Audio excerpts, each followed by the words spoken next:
আজ থেকে রাজ্য জুড়ে হিমঘরের ভেতর থেকে নামানো হচ্ছে না আলু। বাজারে আলু না পৌঁছলে যোগানের বড় ধরনের ঘাটতি হতে পারে। পশ্চিমবঙ্গ প্রগতিশীল আলু ব্যবসায়ী সমিতির কর্মবিরতি শুরু হয়েছে আজ থেকে। ভিন রাজ্যে কেন আলু রপ্তানি করতে দেওয়া হচ্ছে না?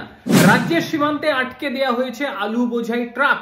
মাঝারি ছোট আলু, পোখরাজ আলুর চাহিদা স্থানীয় বাজারে একেবারেই নেই। সেই কারণেই ওই আলুগুলি ভিন রাজ্যে রপ্তানি করছেন তারা। আর এই রপ্তানি বন্ধ হলে ক্ষতির মুখে পড়বে, এটাই আলু ব্যবসায়ীদের বক্তব্য। উল্লেখ্য, আলুর মূল্য বৃদ্ধি ঠেকাতে রপ্তানি বন্ধ করার কথা বলেছিল প্রশাসন। এর আগে লাগাতার 5 দিনের কর্মবিরতি চলেছিল। সেই সময় 30 টাকার আলু এক ধাক্কায় 50 টাকা প্রতি কিলো হয়ে গিয়েছিল। আর এবার ঠিক কি হতে চলেছে? আতঙ্কিত গ্রাহকরা।